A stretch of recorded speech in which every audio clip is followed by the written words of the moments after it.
Hey everyone, and welcome back to our series where we bring you the deepest facts about all of Prince's albums. It's been a couple of weeks since our last video, and that's because we wanted to make sure we got this one right. Sign of the Times is my favorite Prince album, and it's also an album with a huge amount of history, context, and backstory to it compared to most Prince records, so we really wanted to go deep on this and do justice to this incredible album.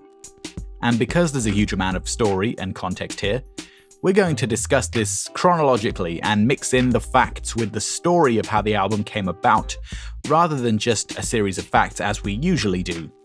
For the record, at time of recording, rumors are starting to spread about a Sign of the Times Deluxe release coming from the Prince estate in 2020, and we really hope that's true. Before we get started, please subscribe if you haven't already and hit the bell icon to get notifications when we upload. You're one of us now, and there's so many more purple facts to come. Thank you so much. Let's do this.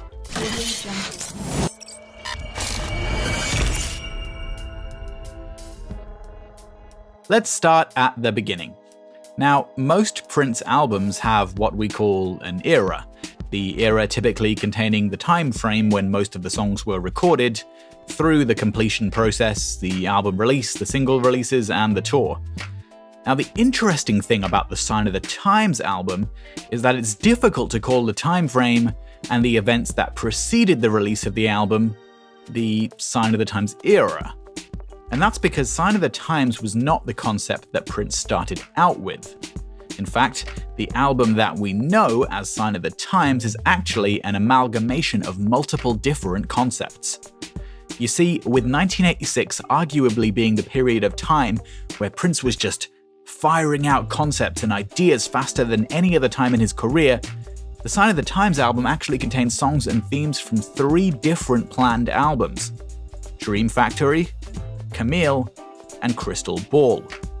Now, as we mentioned in the last video, the song Dream Factory marked both the end of the Parade recording sessions and the beginning of the next concept. Dream Factory was supposed to be a Prince and the Revolution band album to follow Parade. And after he'd cut the title track, the sessions really began in earnest in March of 1986, because it was at this time that Prince started recording in a brand new state-of-the-art home studio. The key difference was that this home studio had space to record the full band. And once it was up and running, the first 2 tracks that Prince recorded there were The Ballad of Dorothy Parker, which he recorded mostly alone, and Power Fantastic, which he recorded with the Revolution.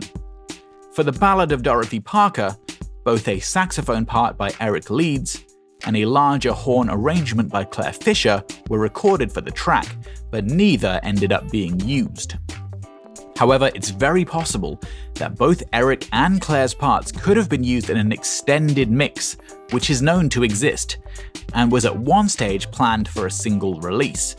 Ultimately, that single release never happened, and this extended mix of Dorothy Parker has never been released or bootlegged in any form.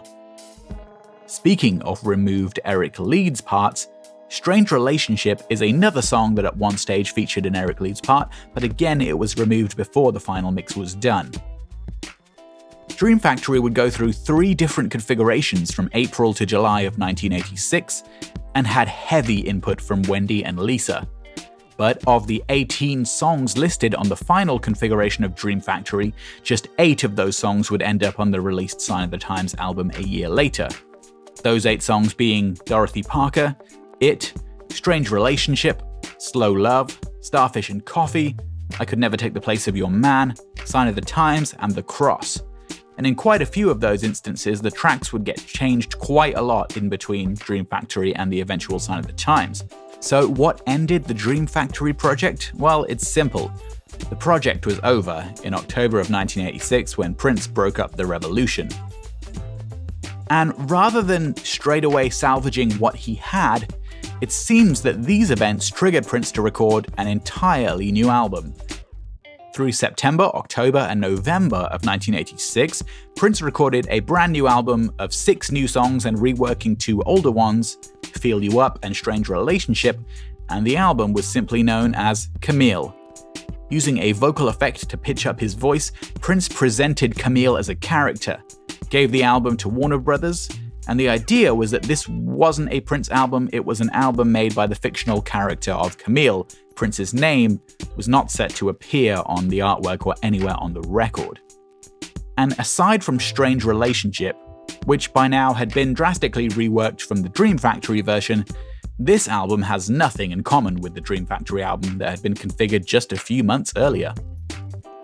But it wasn't long before Prince changed his mind again.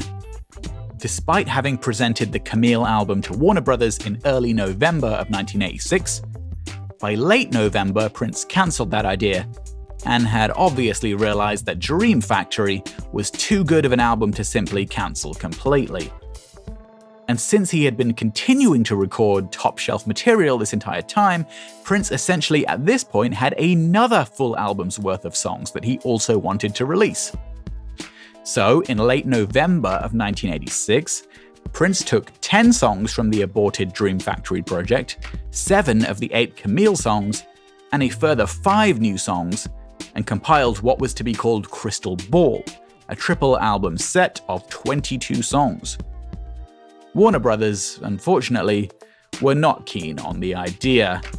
As told to us by Warner's exec Mary Lou Bedeau in our interview with her, which you should check out if you haven't already, they simply felt the economy would not be kind to the cost of a triple set album, and requested that Prince trim it down to a double album.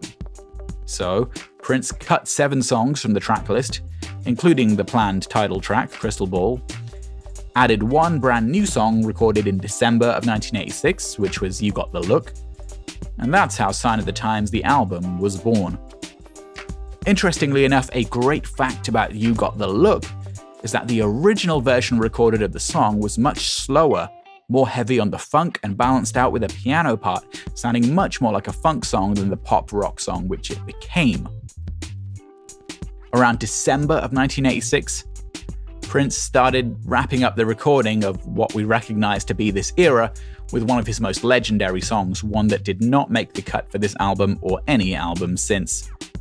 A deeply emotional song about his breakup with Susannah Melvoin that remained unheard in any form until after Prince died, and whose subject matter was so deeply personal that Prince had the first version of the song erased before recording a different version a few days later. That song is of course Wally, and to go deeper into the backstory of that song would require its own video. On the 15th of January 1987, Prince recorded the intro segment to the song Play in the Sunshine, which serves as the segue between Sign of the Times, the title track, and Play in the Sunshine, and this was the final piece of recording work done for the album, which would ultimately be released on the 30th of March 1987, followed by both the tour and the concert film. One final fun fact to wrap up this video: the extended and dub remixes of Hot Thing, which appeared on the I Could Never Take the Place of Your Man single, were not done by Prince, but by renowned remixer Shep Pettibone.